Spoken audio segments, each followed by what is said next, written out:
반갑습니다. 모두 한 주 잘 지내셨습니까? 벌써 겨울비가 계속해서 오고 있습니다.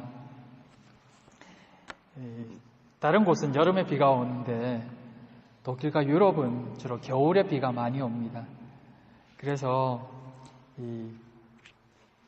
이런 날씨를 좋아하지 않는 분들에게는 또 겨울이 조금 힘든 시간일 수도 있습니다.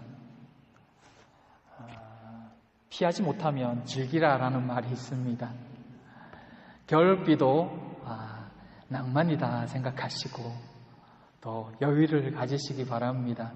좀 추우면 따뜻하게 입고 겨울에 내리는 비를 보면서 잠시 사색에 잠기시는 것도 좋을 것 같습니다. 그러면 또 이 겨울비로 인해서 우리의 생각이 더 깊어지고 특별히 우리의 신앙에 대해서 우리의 삶에 대해서 또 생각하다 보면 오히려 그 시간들이 우리를 더 성숙시켜주고 또 우리를 돌아보게 하는 좋은 시간도 되지 않을까 싶습니다. 우리에게 허락하신 이 환경과 상황들을 주님 안에서 잘 누리시는 모두가 되시기를 축복합니다. 오늘은 하나님 나라에 대한 비유 두 번째 시간입니다. 예수님께서 오시는 이 절기에 특별히 예수님을 통하여 시작되는 그 하나님 나라, 그것에 대해서 성경은 어떻게 이야기하고 있는지 계속해서 나누고 있습니다. 하나님 나라에 대한 설명은 사실 여러 부분에 걸쳐서 나오고 있습니다. 특별히 마태복음이나 이 다른 부분에도 7가지 정도가 있는데 모든 부분을 나눌 수는 없지만 오늘은 특별히 이 곡식과 가라지라는 이 비유를 통해서 하나님 나라, 우리 속에 와 있는 그 하나님 나라에 대해서 함께 생각해 보고자 합니다. 이 곡식과 가라지, 알곡과 가라지의 비유는 모두가 익히 잘 알고 있는 비유입니다. 하지만 그래서 또 약간의 오해도 함께 가지고 있는 비유이기도 합니다. 오늘 이 말씀을 통해서 이 세상의 모습과 우리의 관계를 다시 한번 생각해 보면서 하나님이 이 땅을 분명히 통치하고 계시고 이 땅의 주인임에도 불구하고 왜 아직까지 이 세상에서 이해하지 못할 일들이 일어나고 있는지, 또 그 속에서 우리는 어떤 태도를 취해야 되고 어떻게 이 부분들을 이해해야 되는지에 대해서 함께 나누어 보면서 또 우리의 신앙을 점검해 보고 하나님 앞에 서가는 그런 이 시간이 되기를 바랍니다. 첫째, 곡식 하나가 더 중요하기에. 본문은 천국이 좋은 씨를 제밭에 뿌린 사람과 같다고 이야기하고 있습니다. 37절의 설명을 통해서 보면 좋은 씨를 뿌리는 사람은 인자요, 밭은 세상이며 좋은 씨는 천국의 아들들, 가라지는 악한 자의 아들들이라고 그렇게 설명하고 있습니다. 여기에서 말하는 이 천국은 우리가 모두 알고 있지만 사실 이 천국이 의미하는 바는 하나님 나라를 의미합니다. 그런데 우리가 지금 읽고 있는 본문이 마태복음이잖아요. 이 마태복음을 받는 주 독자들은 유대인들이기 때문에 감히 하나님이라는 표현을 잘 쓰지 않습니다. 아예 안 씁니다, 사실은.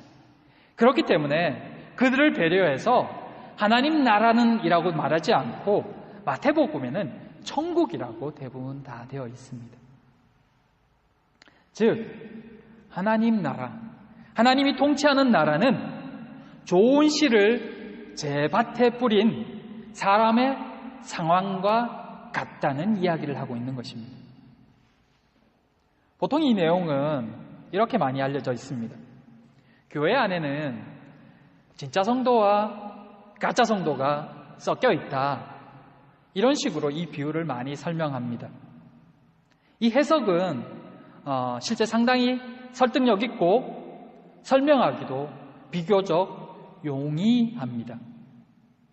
하지만 실제 예수님께서 말씀하신 그 때의 의미와는 조금 차이가 있습니다.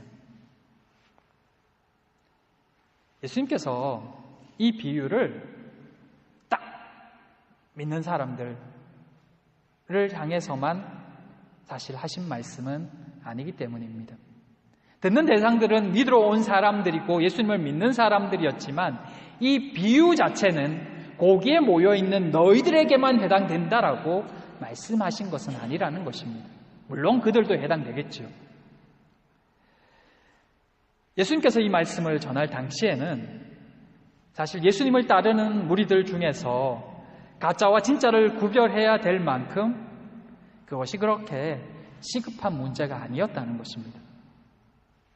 또한 예수님이 이 비유를 설명하시는 그 설명 속에서도 교회 안에 진짜 성도, 가짜 성도가 있다라고 하는 내용은 잘 보이지 않습니다. 이 본문은 설명하신 그대로, 말씀하신 그대로 밭은 교회만이 아니라 세상인 것입니다. 그 말은 하나님이 다스리시는 곳은 교회만이 아니라 세상이라는 의미가 되기도 합니다. 세상은 하나님의 창조 세계이며 하나님이 통치하시는 영역은 교회 여기에 국한된 것이 아니라 세상 전체를 다 통치하고 계신다는 의미입니다. 그 말은 또한 믿는 이들이 있어야 할 곳, 그들의 성도됨을 드러내야 될 곳, 그들이 뿌려진 곳도 교회 안만이 아니라 세상이라는 의미가 되기도 합니다. 분명히 이 좋은 씨를 세상에다 뿌리고 있기 때문입니다. 그래서 우리는 그 세상에서 자라야 하고 열매 맺어야 하는 것입니다. 교회 안에서만 좋은 본을 보이고 교회 안에서만 성도 있고 교회 안에서만 예수를 믿는 것이 아니라 실제로 우리가 뿌려진 밭은 세상이기 때문에 세상에 나아가서 좋은 씨답게 좋은 모습으로 자라고 멋진 열매를 맺어야 되는 것이 그것이 원래 주인의 뜻이라는 것입니다.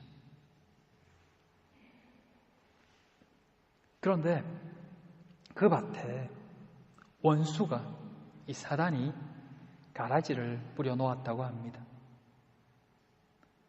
그래서 이 악한 자의 아들들이 천국의 아들들과 함께 세상에서 함께 자라납니다. 그런데 이 싹이 트고 어린 모종일 때는 곡식과 가라지를 구별하기가 굉장히 어렵습니다. 하지만 조금씩 자라서 어느 정도 모양을 드러내게 되고 열매를 맺힐 때가 되면 구별이 되어지는 것입니다.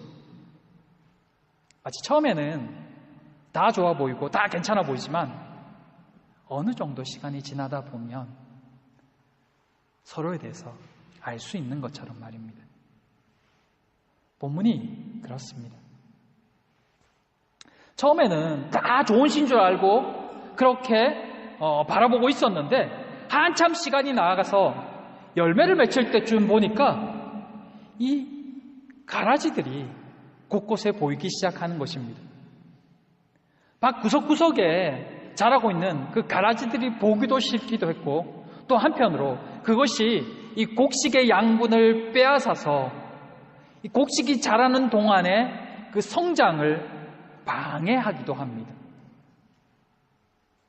그걸 안 이 종이 주인에게 와서 이제 그 사실을 알리면서 이 가라지를 뽑아야 되지 않겠냐고 이야기합니다.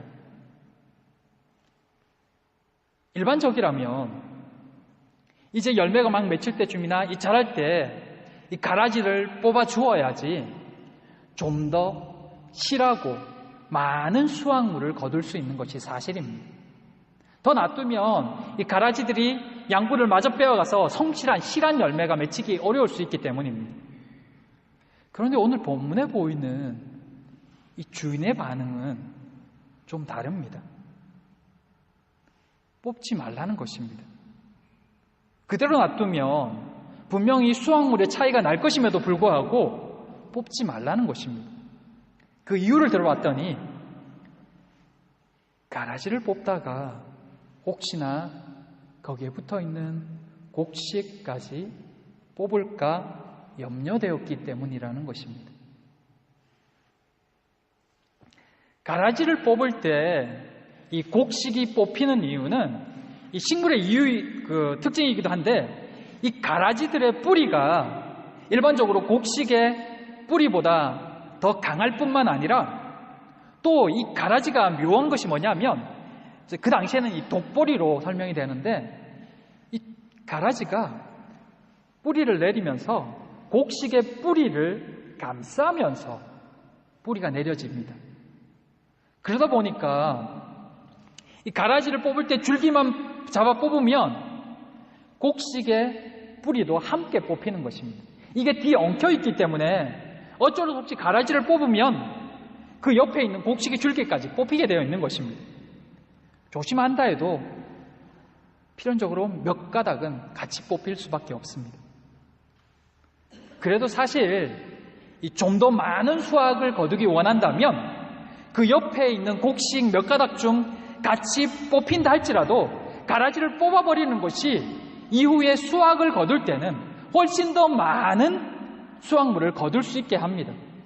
그래서 일반적으로는 상식적이라면 이 가라지가 보일 때 그 가라지를 뽑아버려야 됩니다. 그래야 나중에 더 많이 거둘 수 있기 때문입니다. 그런데 이 밭의 주인은 그렇게 하지 말라고 합니다. 그 곡식들이 훗날에 거두게 될 그 전체 수확물보다 지금 혹시라도 상하게 될 수 있는 그 곡식 한 줄기, 특별히 가라지가 붙어 있는 옆에 있는 그 곡식 한 줄기가 더 중요하다는 것입니다. 상식과 세상의 논리로는 비합리적인 결정이었지만 이 밭의 주인은 그 곡식들을 통해 얻을 수 있는 전체 수확량보다 곡식 한 줄기의 안전을 더 소중히 여기고 있다는 것입니다. 이게 가라지와 곡식의 비유입니다. 그리고 이 농부의 관심, 그것이 하나님의 관심입니다. 하나님은 한 영혼에 많은 관심을 가지고 있습니다. 악한 자 하나를 벌하다가 그로 인해서 연약한 영혼이 상처입고 떠나는 것을 원치 않으셨던 것입니다. 악한 자들은 사실 마지막에는 심판받게 되어 있습니다. 그들의 종말은 결정되어져 있습니다. 하지만 그들을 벌하는 과정 가운데 누군가 다치고 상처 입고 실족하는 것을 원하지 않으시는 것입니다. 그래서 미루고 또 미루시는 것입니다.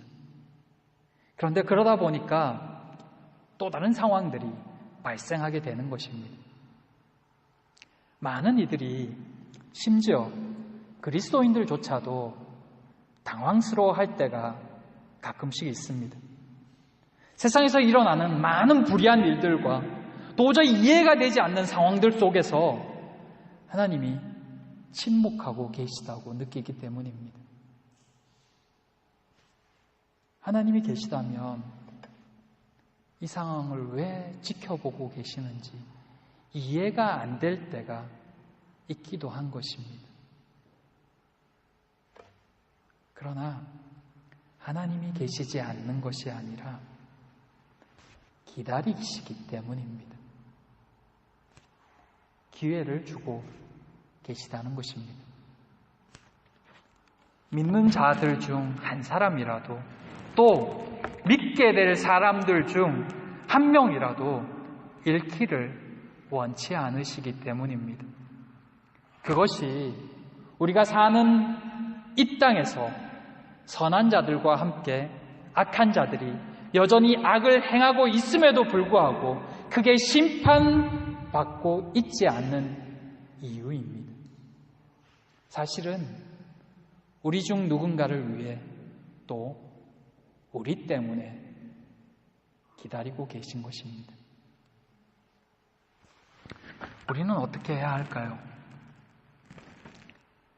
우리 역시 기다려야 하죠. 믿음을 가지고 인내하며 마지막 그때까지 성실하게 자라며 열매 맺어야 합니다. 곡식 하나의 안전을 위해서 마지막 때까지 기다려주시는 주인이 계시기에 우리 역시 마지막 때까지 악한 자들과 함께 살아가야 되는 이 세상에서 믿음 잃지 않고 하나님을 바라보며 잘 이겨내고 기다리고 인내해야 합니다. 신약 초기에 많은 이스라엘 백성들이 메시아가 오시면 세상이 바뀔 거라고 기대했고, 또 그때 이스라엘이 세상의 중심이 될 것이라고 믿었기 때문에 그들은 말구유에서 나신 메시아 예수 그리스도를 부인했습니다. 제자들 역시 예수 그리스도를 메시아로, 구원자로 믿었지만 그분이 예루살렘에 입성하셨음에도 그때 분명히 큰일이 일어나고 놀라운 변화들이 일어나고 자기들이 한자리 할 것이라고 믿었는데 오히려 십자가에 돌아가시자 두려움에 다 도망가 버렸습니다. 사실 그것이 사람들 눈에 비친 하나님 나라의 모습이었습니다. 하나님 나라가 선포되어지면 뭔가 큰 변화들이 일어날 것 같고, 은혜 받으면 당장 뭔가 우리도 달라지고 우리 가정도 달라지고 은혜 받은 나 때문에, 예수 믿은 나 때문에 뭔가 새로운 일들, 놀라운 일들이 일어날 것 같지만 실제로 별로 달라지는 것이 없다는 것입니다. 이스라엘이 그러했고 예수님이 돌아가실 때 제자들도 그러했습니다. 그리고 이 비유를 듣는 그때 그 사람들도 아마 예수님을 향해 그런 기대들을 가졌을 것입니다. 그런데 주님은 오늘 이 비유를 통해서 이렇게 말씀하고 계십니다. 예수 그리스도를 믿는다고 눈에 보이는 모든 것들이 한순간에 바뀌지는 않는다고요. 여전히 악은 존재할 것이며 그 현실 가운데 우리도 여전히 그 속에서 살아가야 된다고요. 그러나 그 가운데 하나님의 지키심과 도우심이 있을 것을 잊지 말라고 말입니다. 우리에게 여전히 큰 관심을 가지고 계시고 지켜보고 계신 하나님이 계시다는 것을 잊지 말라는 것입니다. 사랑하는 성도 여러분, 여전히 이 땅에는 또 우리가 있는 곳마다 선한 자와 악한 자는 여전히 존재하고 있습니다. 믿어도 때로는 아무 일도 일어나지 않는 것 같고, 열심히 기도해도 응답이 없는 것처럼 보일 때도 있습니다. 그러나 그날은 반드시 있습니다. 악한 자들이 득세하는 것 같지만 우리 때문에 참고 계신 하나님이 계십니다.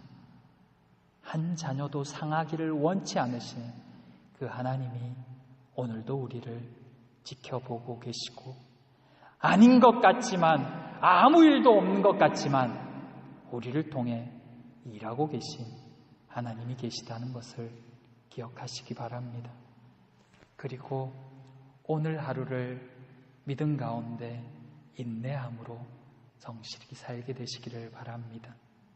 그래서 그 마지막 때 하나님 앞에서 정말 여러분의 열매를 내어놓을 수 있는 모두가 되시기를 소망합니다. 그런 모두가 되시기를, 그런 은혜가 우리 교회 가운데 있기를 진심으로 소망하고 기도합니다. 둘째, 열매를 보면 알 수 있습니다. 오늘 이 비유는 분명히 하나님의 사랑과 하나님 나라의 성장의 모습을 우리에게 알려줍니다. 하나님 나라는 하나님의 자녀들을 통해서 확장되어지기 때문에 때로는 그 모습이 잘 보여지지 않을 수 있습니다. 그리고 때로는 진짜와 가짜가 섞여 있어서 혼동이 되기도 합니다. 하나님의 오래 참으심과 또 자녀를 사랑하시기 때문이지만 그 속에서 살고 있는 우리도 가끔은 혼란스러울 때가 있습니다. 원망이 일어날 때가 있습니다. 그런데 이것이 곡식인지 가라지인지를 구별할 수 있는 길과 때가 있습니다. 이게 가라지일까? 이게 곡식일까? 내가 지금 어떤 모습일까를 구별할 수 있는 방법이 있고 시간이 있다는 것입니다. 그때가 언제냐 하면 결실할 때입니다. 즉, 이 열매가 맺히기 시작할 때쯤 보면 그것이 곡식인지 가라지인지 구별이 되어진다는 것입니다. 아직은 열매가 완전히 익지 않아서 수확을 할 수는 없지만 그래도 그때쯤이면 구별할 수 있는 모습이 있다는 것입니다. 마태복음 7장 20절에 보면 이런 말씀이 있습니다. 예수님께서 이런 말씀을 하셨습니다. 그 열매로 그를 알리라. 그 나무에 맺히는 열매를 보면 그 나무가 어떠한 나무인지를 알 수 있게 된다는 것입니다. 살면서 우리는 수많은 상황들을 만나고 수많은 사람들을 만납니다. 그 속에 우리는 서로 관계를 맺어가고 또 선택과 결정을 합니다. 그런데 그 선택과 결정이 우리의 모든 관계들이 바로 내가 어떤 사람인지를 보여줍니다. 가짜 성도, 진짜 성도, 믿는 사람, 믿지 않는 사람, 그것은 사실 말에 의해서 정의되지 않습니다. 우리의 직분이나 신앙 연수에 의해 정해지는 것도 아닙니다. 우리가 어떤 말을 하고 어떤 생각을 하고 어떤 행동을 하는가, 그것이 곧 우리이고 우리 신앙의 열매입니다. 평안하고 안정적이고 아무 문제가 없을 때는 너나 나나 다 훌륭한 신앙인입니다. 거룩해질 수 있습니다. 그러나 정말 우리의 삶의 열매를 드러내야 될 때, 그때 우리는 그 열매로서 우리가 누구인지를 증명하게 됩니다. 그 열매로 우리가 진짜인지 가라지인지가 드러난다는 것입니다.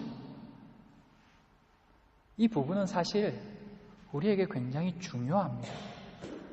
왜냐하면 그 열매가 하나님이 우리를 평가하시는 중요한 기준 중 하나가 될 것이고 또 그 결과는 엄청난 차이를 가져오기 때문입니다.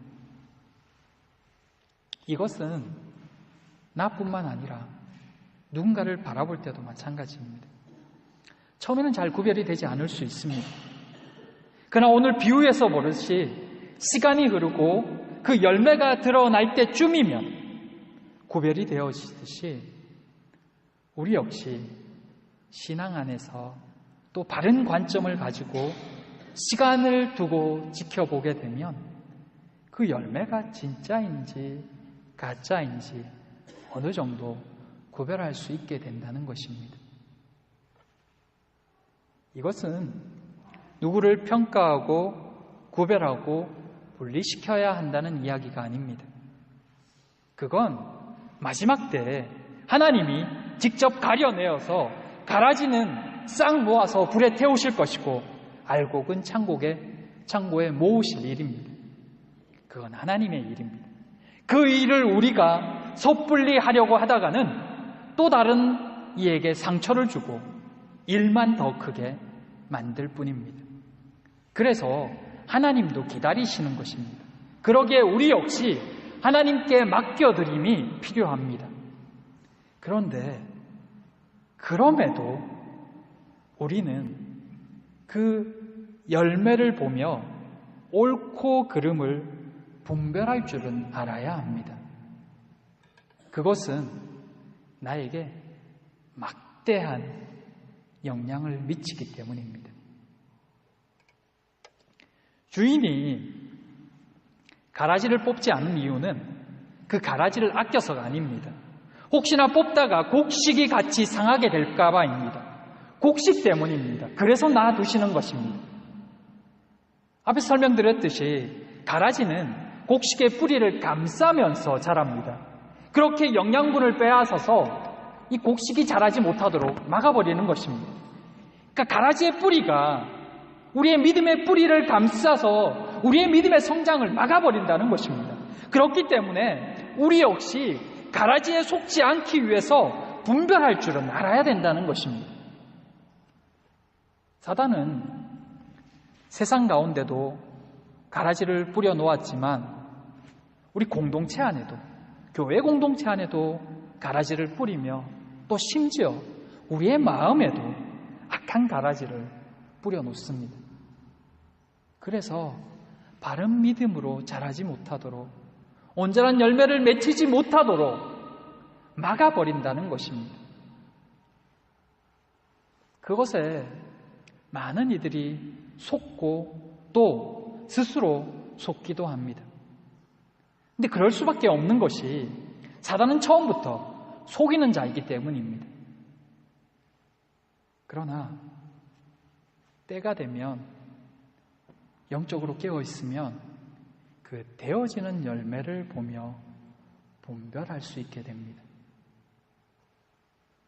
사랑하는 성도 여러분, 먼저는 나를 바라보며 내게 지금 어떤 열매들이 맺혀지고 있는지를 보아야 합니다. 하나님 안에서, 신앙 안에서, 사람들과의 관계 속에서, 가정에서 어떤 열매들이 맺혀지고 있는지 살펴야 합니다. 그것이 하나님이 보기에 합당한 열매인지, 하나님이 받으실 만한 열매인지 살펴야 합니다. 그리고 관계 속에서 또한 살펴야 합니다. 하나님이 기뻐하시는 열매들이 맺혀지고 있는지, 하나님이 바라보시는, 기대하시는 그 모습들이 우리 안에 있는지, 그 관계들을 통해서, 내 마음의 중심을 통해서 나는 하나님을 바라보고 있고 하나님께 순종하고 있고 하나님께 더 가까이 나아가기를 원하고 있는지, 그것이 반드시 우리 속에 있어야 됩니다. 하나님은 이미 우리에게 바른 열매가 맺혀질 수 있도록 해주셨습니다. 이후 열매 맺도록 지키는 것은 우리의 몫입니다. 가라지에 휩쓸지 않도록 분별하는 것도 우리의 몫입니다. 말씀과 기도로 영적인 안목이 생겨나고 분별할 수 있도록 깨어 있어야 합니다. 이것이 작게는 우리의 열매와 관련된 문제가 될 것이고 크게는 우리의 생명과 관련된 문제가 될 것이기 때문입니다. 사랑하는 성도 여러분, 하나님 앞에서 오늘 하루를, 우리의 지나온 날들을, 그리고 앞으로 살아갈 날들을 조심스럽게 살펴보시기 바랍니다. 사단은 우리가 넋을 놓고 있을 때 언제든지 가라지를 뿌릴 준비를 하고 있습니다. 틈만 나면 어떻게든 가라지를 뿌려서 우리의 영혼을 병들게 만들고 열매 맺지 못하게 만듭니다. 오늘 이곳에 우리가 예배드리는 이 상황 속에서도 어떻게 하면 틈을 탈 수 있을까? 그것이 사단이 노리는 바입니다. 하나님 앞에서 우리의 모습을 날마다 살펴서 하나님 앞에 부끄럽지 않은 자로 마지막 때 하나님께 실한 열매를 드릴 수 있는 자로, 보여줄 수 있는 자로 그렇게 한 사람 한 사람 세워지기를 소망합니다. 믿음의 뿌리를 더 단단히 내리고 주께로부터 양분을 받고 그렇게 아름다운 열매를 맺혀가시는 모두가 되시기를 진심으로 소망하고 축복합니다. 기도하겠습니다. 사랑의 하나님, 하나님은 이미 우리를 좋은 씨로 이 땅에 뿌리셨습니다. 그리고 좋은 열매 맺히기를 기대하고 계십니다. 그런데 하나님, 우리가 가라지에게 혹시 양분을 빼앗기고 있는 것은 아닌지, 세상 여러 것에 우리의 정신이 팔려서 하나님께로 온전히 나아가고 있지 않은 것은 아닌지 돌아봅니다. 하나님, 사랑하는 성도들을 지켜주시옵소서.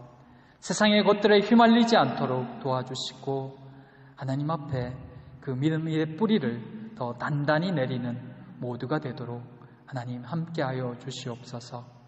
사랑하는 성도들이 귀한 열매, 하나님이 기뻐하시는 아름다운 열매를 맺힐 때까지 더욱 믿음의 사람으로 잘 자랄 수 있도록 하나님 지키시고 인도하여 주시기를 소망하오며 예수님 이름으로 기도드립니다.